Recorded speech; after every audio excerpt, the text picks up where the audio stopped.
Hello and welcome to FPL Mate, your best mate for fantasy Premier League content for the 2020-21 season. My name is Dan, and although it is the international break, the grind doesn't stop over here. And if you've still got that fantasy football itch that needs scratching, even in these times when there's no club football on, I've got you covered. I've got your back, guys. I will scratch that itch for you. So today, I thought we'd have a look at some of the teams with the best fixtures. So I've picked out 5 teams which, in my opinion, have the best fixtures right through to now, right till the end of the season. So if you're looking for that final season push, whether you've got wild cards planned, you want to use your transfers effectively, get ahead of the crowd, and start looking at the players that you want to be targeting for the end of the season, I've got your back. I've got your back, guys. I've got your itch scratched. I've got your back covered.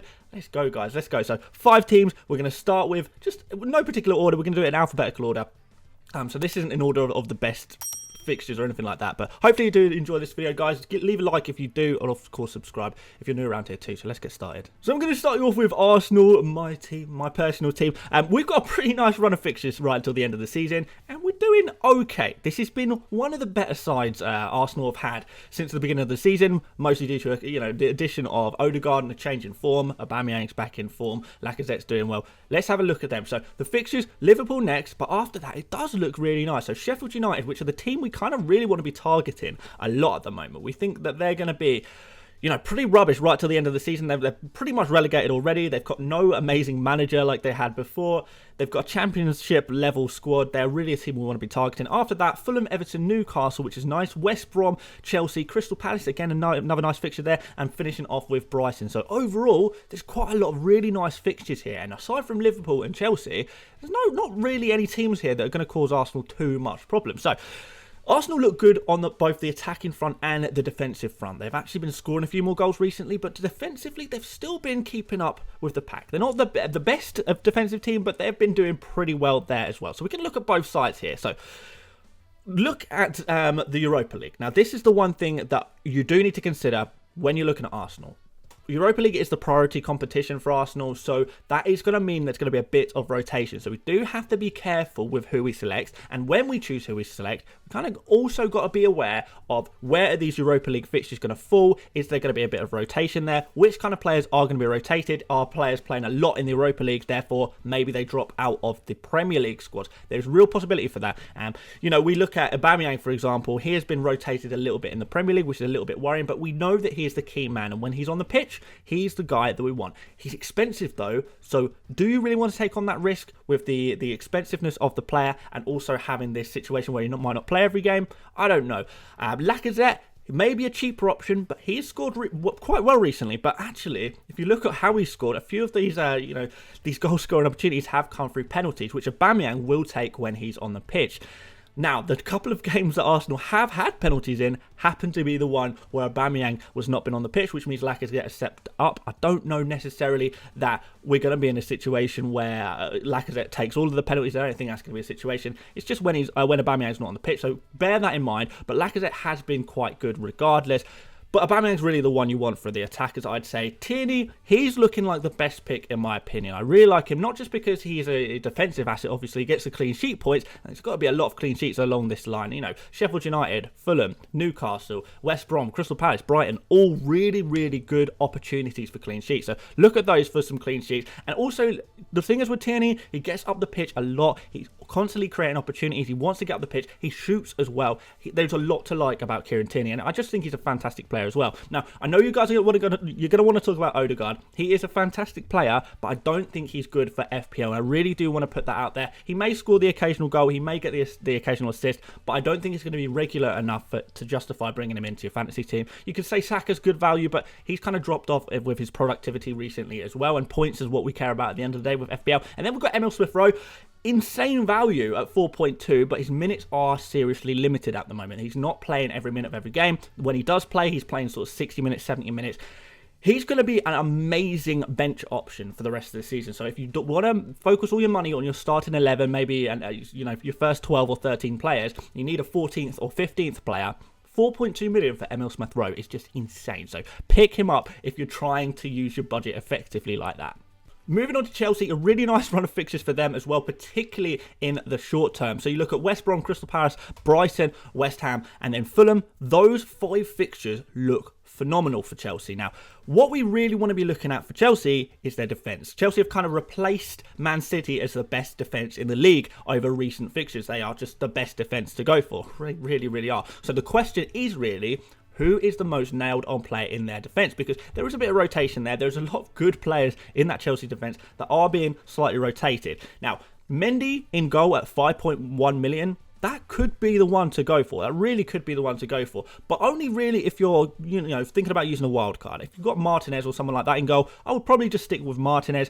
Or, if you've got Edison, maybe just stick with Edison. But if you are on a wild card and you fancy a punt on a different and a new goalkeeper, to get a relatively nailed on Mendy at Chelsea, that's kind of looking really spicy, isn't it? So Azpilicueta would be the most nailed on out of all of their defenders. The actual defenders at 5.8 million, that is quite expensive. He does create chances, he takes the occasional shot, so there could be opportunities for things over and above the clean sheets, but really, you'll probably be looking mostly at the clean sheets here. Now, even Azpilicueta does pose a slight rotation risk. I'm not going to tell you that every Chelsea defender is nailed, because they're not. They're quite frankly not. But I think Azpilicueta out of the defenders is going to be the most nailed on. Now, if you want to go a little bit cheaper, Rudiger at 4.6 million is great value. He's slightly more of a rotation risk, but I just think at that value, you can afford to have him and, boost your bench a little bit and just have a backup centre-back or, a backup 4.5 million defender and just, play Rudiger, hope Rudiger plays, but if he doesn't, you've got that backup there. And actually using that method and upgrading one of your your bench defenders might actually be more cost effective than going for someone like an Azpilicueta. So definitely consider that. But, of course, Rudiger is going to get slightly less, attacking returns there. I would personally avoid attackers entirely. I do think that is just... It's not that Chelsea's attack is bad. I don't think the players' quality is bad, but they don't score a huge amount of goals. That doesn't look like that's going to change. They play a kind of pragmatic way of playing football, where there's not going to be a lot of goals. There's a lot of inconsistency up front as well. If you want to go for an attacker, Mason Mount could be the safe pick, but Havertz, kind of as a risky pick, you could also consider. He's done really well. He's been the best of Chelsea's attacking players over very, very recent games. Havertz has kind of been the guy, hasn't he? So if you want to spend a little bit of money on an attacker from Chelsea, maybe take a risk that way, but it is a risk indeed.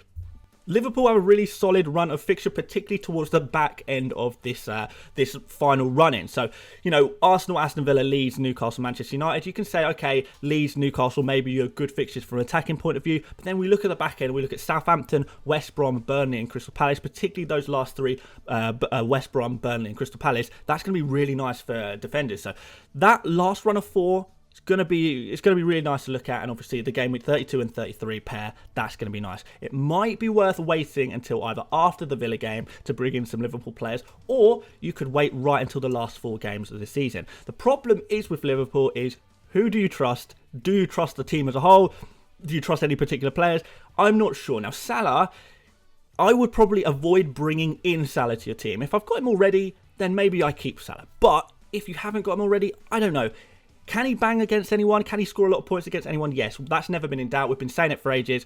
Salah, if he scores a random 15-pointer next game week, we're happy with that. But, if it's one 15-pointer in the space of 6 or 7 game weeks, and that's kind of been the situation that we've been dealing with. It's just 2 points after 2 points, maybe the odd 3 points. Not a lot of points from Salah. And do you have that level of patience? If you do, fair enough. But personally, I don't want to spend that much money. And he is, remember, the most expensive player in FPL.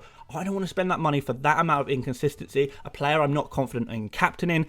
Whenever I feel like captaining him, it's really, really tough. And for that reason, I don't think Salah is value for money. I don't think you should invest that much money in a team that is, quite frankly, out of form. Now, Jota has looked really good since returning from injury. He's looked amazing before his injury as well. So could he be the key man to turning Liverpool's fortunes around? At 6.6 million, he would be the Liverpool attacker that I'd go for. Now, on very recent form, you would arguably say he is either the or close to the best Liverpool attacking asset anyway, and yet he is half the price of the other guys, literally half the price, which really allows you to spread the money a little bit more effectively. And I think he is kind of the perfect Salah cheap alternative right now.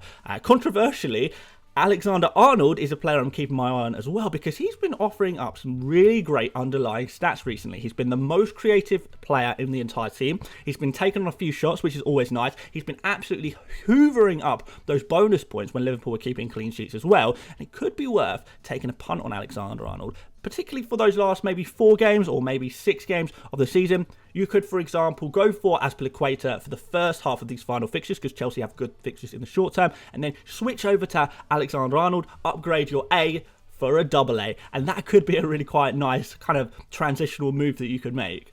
West Ham next, and we've looked at West Ham recently. They're in great form, and what I also like about West Ham is that they have a real shot at the top 4 in the Premier League. They're not in any other competitions, so in theory, they're going to be playing a full strength and pretty predictable team every single week, because they've got a lot to play for. They can really get into the top 4 here, potentially here. So they're going to be going for it. They're going to be all guns blazing, best team, predictable team every single game week, and the run of fixtures is quite nice too. So Wolves, a good team to attack.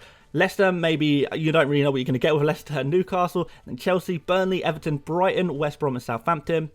It looks kind of like a mixed bag, but the only difficult game they have there is Chelsea, really. And there are a few really nice fixtures kind of sprinkled in, not necessarily a solid run of really good fixtures, but just in general a nice run of fixtures. You know, you've got Newcastle there, you've got Burnley there, you've got West Brom. That's quite nice. Now, there are 4 players I like at West Ham in particular. Lingard, not going to surprise you guys. He's kind of top of the priority list. Amazing. Key to the attack. Great underlying stats. You know, a lot of people saying, well, he's overperforming his stats. Yeah, maybe. But his underlying stats still look pretty good to me. I quite like the look of him. People don't consider that he didn't even play against Manchester United. One of the games in his recent games was against Man City.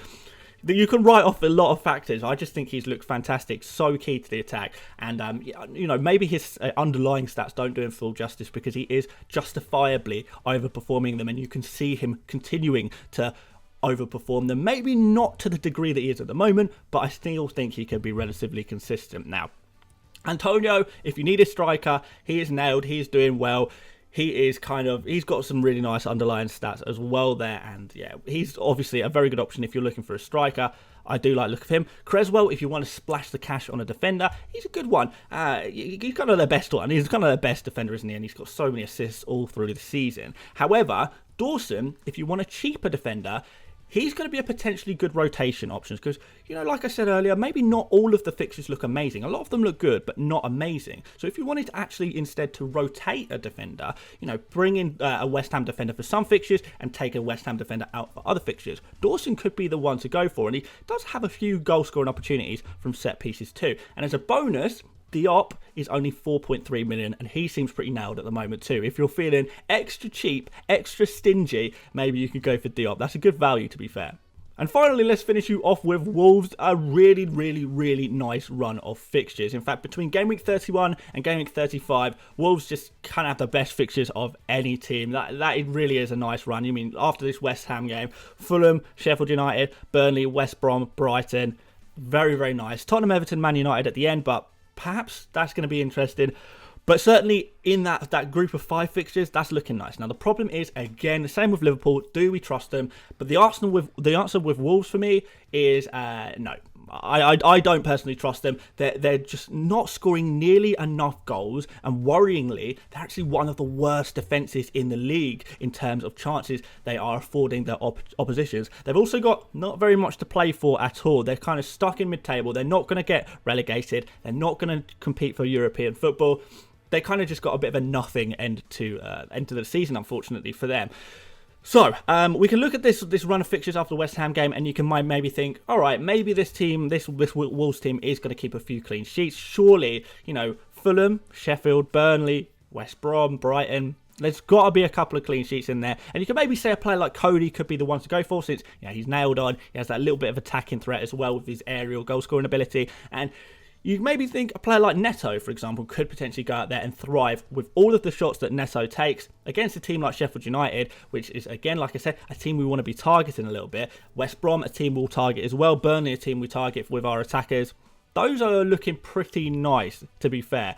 So, do we think a player like Neto can do the business? Potentially. It's a big maybe for me. I'm far from convinced by Wolves, but if I was going to bring in a player, it would be either Cody or Neto. What is certainly true is that Wolves have one of the best runs of fixtures in the league. So I had to put them in this video and, you know, give you an option, I guess, at least, worth having a look at. And those guys are the teams with the best fixtures in the league. I hope this video was helpful. I hope this scratched your FPL itch whilst we wait very patiently for the next round of fixtures. I'm really looking forward to game week 30 and this final run-in and seeing what we can do in the final. The tail end of the season, I guess. It's really exciting stuff. It's it's where you find out where you're going to finish. Where you're going to finish in your mini leagues, where you're going to finish just in the world rankings. Let's see. I think there's still time for some major gains to be had, particularly if you've still got your chips left. So we're going to have you covered with all of that, and there's going to be plenty of content all across the international break, because I love it, guys. I love making videos and I won't stop. You can't force me to stop, guys. So please like the video if you enjoyed it. Really helps out the channel, and of course subscribe if you're new around here. But aside from that, thank you so much for watching, and I will see you later, mates. Bye bye.